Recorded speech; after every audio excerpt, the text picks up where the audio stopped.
wife, Lindsay Clancy. But Lindsay says she's not criminally responsible because of her mental illness and her lack of proper medical treatment. Lindsay Psychiatrist is back on the witness stand defending her treatment as she was being grilled on cross-examination by Lindsay's attorney. Why would you prescribe Zoloft to a young woman who's postpartum, who's coming to you with anxiety, telling you she can't sleep? She's got all of these symptoms. The intake form lists the chief complaint as postpartum anxiety. That is what the medical record states. But the medical record is not the whole story, because the medical record doesn't capture the tremor in a patient's hands when the camera is off. It doesn't document the sound of a leg bouncing just below the frame of a telehealth screen, and it certainly doesn't reveal that the psychiatrist on the other side of that screen had been practicing completely independently for exactly 1 month. When was it that you actually started working as a physician, as a psychiatrist? I started working as a physician and as a psychiatrist during the residency training program, but I started practicing completely independently at Astor Mental Health in August of 2022. Before we go deeper into what the documents actually show, make sure you're subscribed to Courtroom Verdict Vault, because we don't just cover the story, we follow the evidence. Imagine you are standing at the edge of a frozen lake. The ice beneath your feet looks solid. A professional has assured you the ice will hold. But what you don't know is that the professional has never actually measured ice thickness before, not alone, not without someone standing behind them, checking their work. You step forward because you trust the credential. And then you hear it, that sound. The crack that travels faster than any apology ever could. That is the architecture of this case. A system of trust that fractured beneath a woman who was told she was being treated, when in reality, she was being titrated toward catastrophe. The credential on paper was flawless. The psychiatrist held a DA license issued in August. The patient arrived in September. 1 month of independent practice, 1 month. So August of 22, you start working at Astor. August of 22, you got your DEA license individually that authorized you to prescribe medication, correct? Yes. And it was when that you saw Lindsay Clancy? I believe our first visit was September 15th of 2022. So you were practicing as a psychiatrist for a little more than a month. I was practicing independently with my full credentials for about a month, but the training is just immense. That goes on before that. Absolutely, it must be. But that's a residency that you're talking about, right? Yes. And you know, in a residency, I mean, all I know is grades. This is a big point. When asked under oath how many women she had treated for postpartum depression in that solitary month before Lindsay Clancy became her patient, the answer was maybe a couple. Maybe a couple. How many people in that month or so before you met Lindsay did you treat for postpartum depression? In the span of 1 month, it's really hard to pinpoint that. Maybe a couple. That phrase should stop you cold, because we are not discussing a general practitioner managing routine physicals. We are discussing a physician who advertised a special interest in women's health in perinatal psychiatry. You've been working now for how many years now? 3 since you saw Lindsay? Or more? Almost 4, yes. You haven't changed your ad on the website, have you? I have not personally, no. And you've read it probably a bunch of times, right? I've read it a couple times, but I don't spend a lot of time on my website. Okay. Do you recall that you indicated that you were specializing in any particular aspect of psychiatry? Yes. It probably includes a special interest in women's health, in perinatal psychiatry, in trauma-related disorders, anxiety, and there may be some other things that were mentioned. Yeah, like women that have babies and they're suffering from postpartum depression, right? Absolutely. You advertised that after a month working for Astor, right? That's listed as one of my interests. The precise condition her new patient presented with: a special interest with no board certification, no completed symposiums, and no continuing education beyond personal reading. What have you done to research or to improve your education? I understand you went to med school and that you were a resident.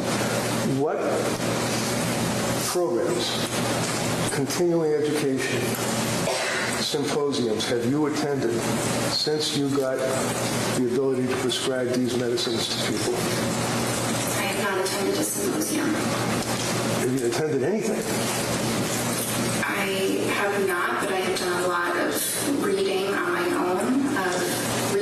research and The gap between the marketing and the credentialing is not just wide.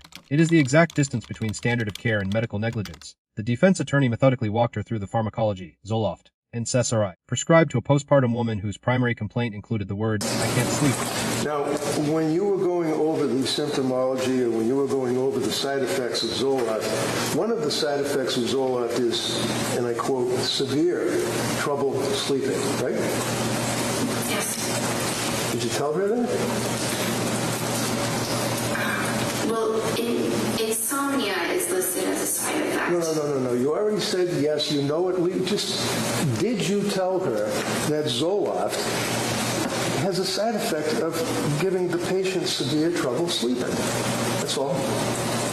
So I didn't use the word severe because it typically doesn't cause severe trouble sleeping, but I thought you were referring to when she told me that she did have severe trouble sleeping. Well, that's what she told you, right? That she had severe trouble sleeping, right?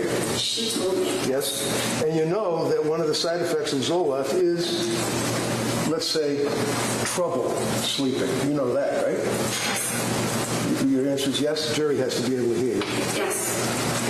And why would you prescribe Zoloft to a young woman who's postpartum, who's coming to you with anxiety, who's telling you she can't sleep, she's got all of these symptoms, and you prescribe a medication that would have a side effect of trouble sleeping? The known side effect listed by the manufacturer includes severe trouble sleeping. When confronted with this contradiction, the physician's response was that she didn't use the word severe. So I didn't use the word severe because it typically doesn't cause severe trouble sleeping, but I thought you were referring to when she told me that she did have severe trouble sleeping. Well, that's what she told you, right? That she had severe trouble sleeping, right? She didn't use the word severe. This is the defensive language against the reality of chemistry. A patient reports insomnia. The doctor prescribes a medication that lists insomnia as a side effect. The doctor then defends the decision by arguing over the adjective used to describe the side effect. This is not medicine. This is semantics with a prescription tag. Did you tell her that one of the known side effects is suicidal thoughts and actions and ideation? Well, that's specifically in children, so I don't think I mentioned that. Well, not really. Suicidal ideation and homicidal ideation. There's a black box warning. Zoloft, along with SSRIs, right? Under Yes or no? for children and adults younger than us. Excuse me, Doctor. I apologize. Can you just listen to my question and answer this? Is there a black box warning on Zoloft? Yes. And a black box warning is required or prescribed by what? The FDA? Probably. And it basically warns that, especially with young people or young adults, that it may cause suicidal or, God forbid, homicidal ideation. Yes? The medications accumulated Valium trazodone. Then came the tricyclic antidepressant. How about on January 9th? Did you see her through the computer or whatever then? And did you prescribe medication to her on that date?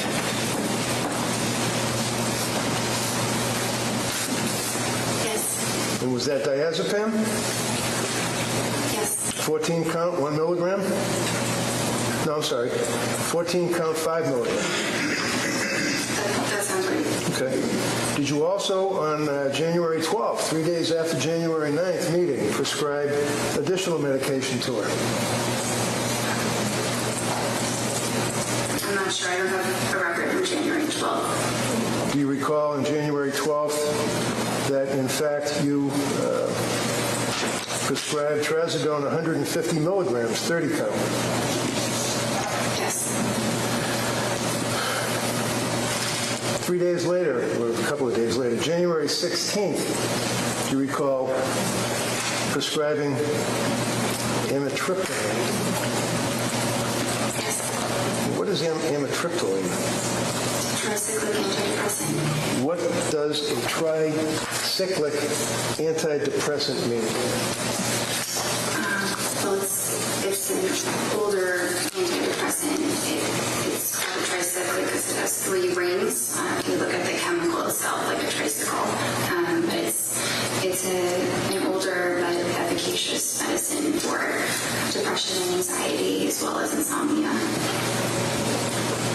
January 16th, look at your interval history.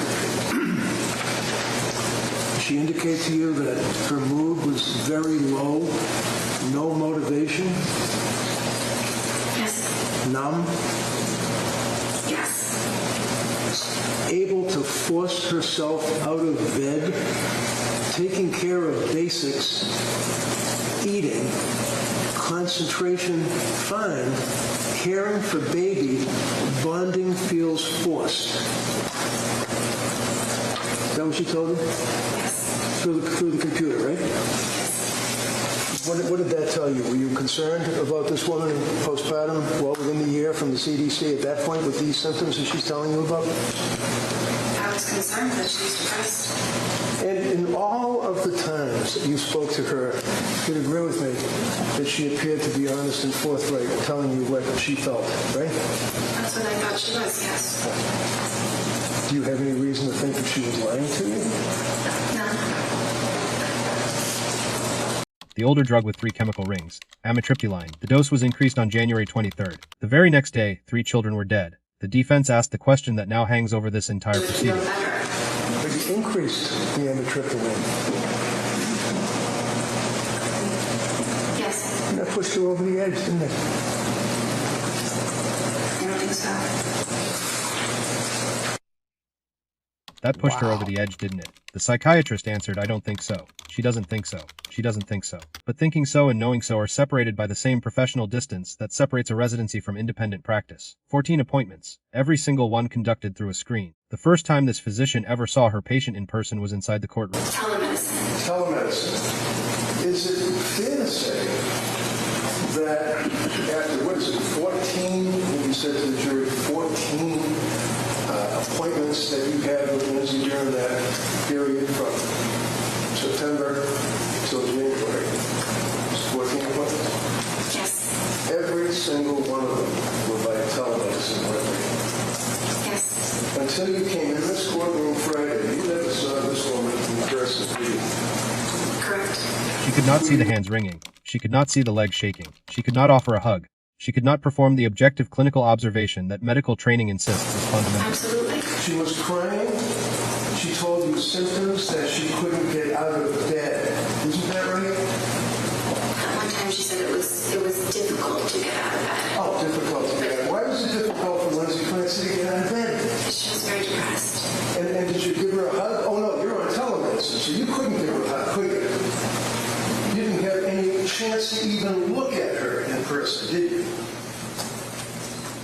I could look at her. It was always a appointment. I couldn't give her a hug, but that's not actually something that psychiatrists typically do with patients. I imagine. Now I'm looking at you, and you've got the witness stand cutting you off in half, right? So I can't see from your waist down, your legs, your feet, your hands, anything. That's the same view that you have on the telemedicine, right? Yes. Isn't it fair to say that you've studied and that you've learned that there are objective manifestations that patients may have that would be a tell, like if you're playing poker, you have a tell, that would be an indicia of the fact that they're stressed or emotionally disturbed, right? Yes. Like hand wringing, right? Yes. Were you able to see the hands wringing when you were on telemedicine? I don't recall seeing her hands. You recall, how people sit there and they do this with their leg and their leg bounces because they're going through some type of emotional stress? You couldn't even see her legs, could you? And yet the prescriptions kept coming. The patient reported feeling numb for 17 straight days. Yes. She told you that she had been feeling numb and no emotion for 17 days straight, is what she told you, right? I'm not sure about 17 days straight, but that's how she was feeling. You didn't reach out to her mother and father at that point? They didn't call you, I guess, right? No. And Patrick didn't call you at that point, right? No. So she's sitting in front of her computer getting help from her doctor on January 23rd. She reported forcing herself out of bed. She reported that bonding with her baby felt forced. She was close to suicidal ideation, close to it, dwelling on it. So on December 1st, What did she tell you? That she denied feeling suicidal, but that she was close to feeling suicidal. It's kind of like being a fisherman out in the ocean who's worried about the possibility of a storm and is thinking about the storm and is dwelling on the storm, almost in fear of the storm, right? Projection. Isn't it? Yes. So when she tells you that she's, and I'm going to put words in your mouth, what did she say? She's having suicidal thoughts, or what did she say? All close to it? She denied having suicidal thoughts, but felt that she was getting close to it. Okay. So she was dwelling on it or thinking about it, right? Is that fair? She was fearful of eventually having those kinds of thoughts. To kill herself. Fearing it like a storm on the horizon. No hospital evaluation was recommended. January 23rd. You had that meeting, correct, with her? And this is after, obviously, excuse me, the January 16th appointment.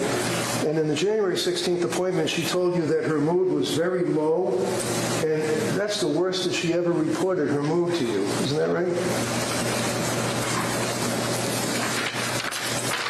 the 16th? Yeah. I don't know if that was the worst it was ever reported, but it was certainly bad. And you didn't recommend that she have a hospital evaluation, did you? This is the day before she killed the kids, right? The 23rd? Yeah. Was the day before? You didn't recommend a hospital evaluation, did you? No, there were no. The answer is no? No.